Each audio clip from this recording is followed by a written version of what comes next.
Hello दोस्तों, welcome to ISPCS home. दोस्तों ये वीडियो 70वीं बीपीएससी को लेकर है।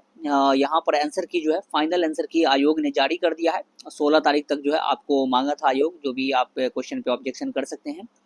और आज जो है 17 बीत गया, उसके बाद जो है ये आयोग ने आंसर की जारी कर दिया। आप लोगों ने देखा भी होगा कि आंसर की में क्या क्या क्वेश्चन जो है वो डिलीट किया गया है, क्वेश्चंस को डिलीट कर दिया गया है। और अब जो है कट ऑफ को लेकर हम बात करने जा रहे हैं यहाँ पर कि अब फाइनल जो है क्या कट ऑफ बन सकता है, इन सब चीज़ों को माइंड में रखकर जो है। तो ये आप 13 दिसंबर दोनों पाली जो है आपको 4 जनवरी और 13 दिसंबर इनमें जो है चार चार क्वेश्चन जो है डिलीट कर दिया गया है। आयोग ने डिलीट किया है और बताया है क्यों डिलीट किया। यहाँ पर आप देख सकते हैं कि पहला जो क्वेश्चन है वो फर्न और अलगी वाला, जो फंगई वाला जो क्वेश्चन था, ये जो है आप यहाँ पर एक्सप्लेनेशन भी दिया है क्यों डिलीट किया है। तो आप देख सकते हैं the spore formation take place in algae during asexual reproduction, fungi during sexual reproduction and fern during reproduction. तो ये जो है वन से ज़्यादा, एक से ज़्यादा ऑप्शन जो है यहाँ पे करेक्ट था, जिसकी वजह से इस क्वेश्चन को जो है इसने डिलीट कर दिया है। और यहाँ पर STS जो है स्ट्रगल था। दूसरा क्वेश्चन जो है उसने जो दिया है STS struggle civil disobedience movement. तो कोई भी ऑप्शन जो है इसमें करेक्ट नहीं था, जिसकी वजह से जो है इस क्वेश्चन को भी जो है उन्होंने डिलीट किया है।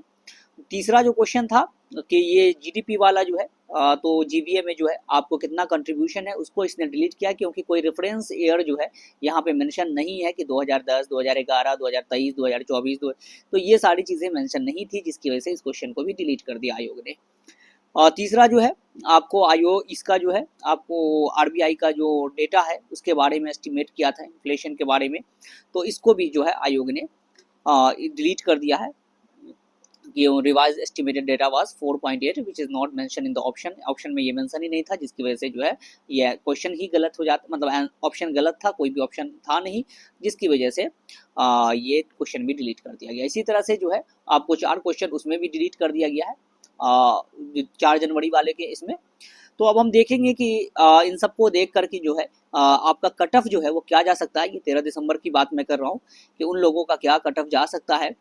तो इसमें जो है अगर हम जनरल मेल का बात करते हैं, जनरल मेल की बात करते हैं, तो एकाक नंबर इधर उधर हो सकता है या कम ही हो जाए, ज़्यादा नहीं होगा। जहाँ तक मेरा अनुमान है कि ये नंबर जो है वो कम हो सकता है, लेकिन ज़्यादा नहीं होगा। इसलिए जिनका इस नंबर के बीच में आ रहा है तो वो मेंस के प्रिपरेशन में लग जाए। और मेरा कोई मेंस वगैरह का कोर्स वगैरह ऐसा नहीं है कि मैं उसको बेचने के लिए आपको कह रहा हूँ। आप अपना मेंस की तैयारी कीजिए, जिसको जहाँ से करना है। मैं कोई कोर्स वगैरह नहीं चलाता हूँ। तो ये जो है आपको मुझे जो अनुमान लगता है 89 से 92 के बीच में जो है आपको ये आ सकता है। कट ऑफ जनरल मेल का जो है वो जा सकता है। तो इन इसके बीच में जिसका भी जो भी जनरल कैटेगरी से आते हैं और जिनका भी कट ऑफ जो है आपको 89 से लेकर 92 के बीच में रहता है। हो सकता है कि इससे कम भी हो जाए, 89 से हल्का कम भी हो जाए, एक आध दो नंबर, लेकिन रेंज यही रहने की संभावना है कि नंबर आपका बढ़ जाएगा। जाहिर सी बात है 4 क्वेश्चन जो है आपका डिलीट हो रहा है। जिन लोगों ने जो है गलती किया होगा, 4 क्वेश्चन मान लो कुछ लोगों ने चारों गलत कर दिया होगा, तो 0.33 जो है एक तो निगेटिव जाता और वो 4 का क्वेश्चन तो रॉन्ग होता ही साथ साथ।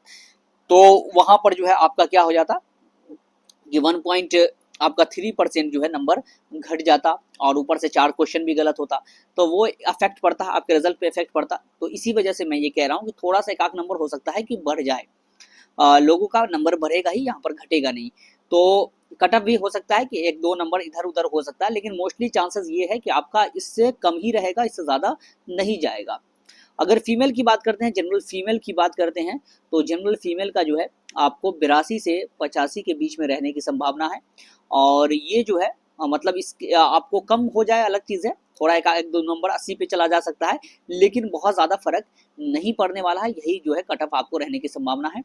EWS की बात करते हैं, EWS जो है आपको ये सेम कट ऑफ ही रहेगा। EWS का लगभग जो फीमेल का कट ऑफ है वही के अप्रॉक्स जो है आपको EWS का भी कट ऑफ रहेगा। अगर EWS फीमेल की बात करते हैं तो ये जो है आपको 75 से 78 के बीच में आप देख सकते हो EWS फीमेल का कट ऑफ जा सकता है। तो ये सारी चीज़ें जो है हमने डिस्कस किया कि इतना कट ऑफ जो है आपको जा सकता है।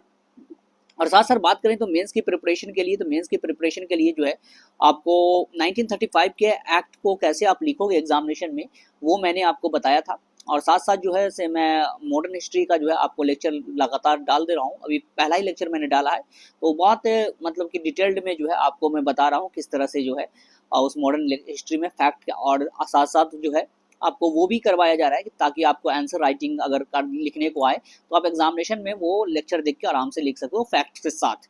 तो वो भी मैं आपको पहला एक ही लेक्चर अभी डाला गया है, टाइम नहीं मिला जिसकी वजह से दूसरा लेक्चर मैंने नहीं बनाया है, तो आप लोग उसको भी जाकर देख सकते हैं। और साथ साथ जो है जो लोगों का मतलब मेंस है उसके लिए तो ये है कि 1935 का एक्ट जो है वो लेक्चर आप जरूर देख लेना। आपको उससे जो है अगर 1935 के एक्ट पे इस बार आता है, मुझे जैसा चांस लगता है कि गेस्ट क्वेश्चन में हर बार एक एक्ट से बीपीएससी पूछ रहा है, तो मुझे 2 एक्ट बहुत इंपॉर्टेंट, 3 एक्ट इस बार जो है मुझे बहुत इंपॉर्टेंट लग रहा है, जिससे जो है मुझे संभावना है कि बीपीएससी पूछेगा ही। एक तो 1909 या तो 1919 और 1935, ये तीनों एक्ट में से एक एक्ट आपको पूछने जा रहा है जिसको आपको लिखना होगा। बहुत संभावना है कि इन तीनों में से एक एक्ट आपको आ जाएगा, तो ये वाला आप देख लीजिए। इसका हो जाएगा 1919 और 1909, सारे एक्ट का मैं डाल दूंगा, लेकिन इन तीनों का जो है एक जो कहते हैं ना प्रेफरेंस देकर जो है इसका मैं डाल दूंगा बहुत अच्छे से बनाकर। दोनों लैंग्वेज में है, बाइलिंगुअल में मैंने डाला है 1935 के बारे में, और बहुत अच्छे से मैंने उसको डिस्क्राइब किया, कितने पॉइंट आप पॉइंट वाइज जो है आपको फ्लो चार्ट के तहत आप कैसे उसको लिखोगे वो वहां पर आप देख सकते हो। दूसरी चीज कि ये जो है नॉर्मली आपको जो भी क्वेश्चंस आए हैं बीपीएससी में अभी तक, दोनों GS1 GS2 का, तो एक तो मैं गेस्ट क्वेश्चंस भी लेकर आऊँगा, और साथ साथ जो है उस पर जो प्रीवियस ईयर का जो अभी लेटेस्ट जो है 69 68 बीपीएससी का, उसके भी सारे क्वेश्चंस का जो है आपको फ्लो चार्ट के माध्यम से मैं आंसर राइटिंग प्रैक्टिस यहीं पर करवाऊंगा। तो आप लोग जुड़ सकते हो चैनल से, और आंसर राइटिंग अपना प्रैक्टिस फ्री में ऑफ कॉस्ट कर सकते हो। टेलीग्राम पे जो है मैं उसको कर दूंगा। आप जो भी आंसर वगैरह अगर आप अपने से भी लिख कर जो है वो भेजोगे तो मैं इवेलुएट करके आपकी कॉपी भी जो है जहाँ पर जो बहुत अच्छे इससे करवा कर खुद से भी कर जो है मेरा टाइम मिलेगा तो आपको मैं उस पर ही सेंड कर दिया करूँगा। तो या कॉपी को मैं आपका डिस्कस भी कर लिया करूँगा, जिनका ज़्यादा अच्छा कॉपी रहेगा उनको मैं डिस्कस भी कर लिया करूँगा इसी चैनल पे। तो आप टेलीग्राम पे भी उसको भेज सकते हो, मैं टेलीग्राम का लिंक जो है आपके डिस्क्रिप्शन बॉक्स में डाल दूंगा। क्वेश्चन को मैं दे दूंगा और क्वेश्चन आपको लिख के भेजना है, और उसके बाद उस क्वेश्चन को हम डिस्कस भी कर लेंगे इस पर यूट्यूब चैनल पे। तो जिन लोगों को भी तो वो लोग जो है टेलीग्राम से जुड़ जाइएगा। और भी कोई क्वेश्चंस हो या कोई सजेशन हो आप लोगों का तो आप पूछ सकते हो कमेंट सेक्शन में या बता सकते हो मुझे। तो थैंक यू, अभी इतना ही।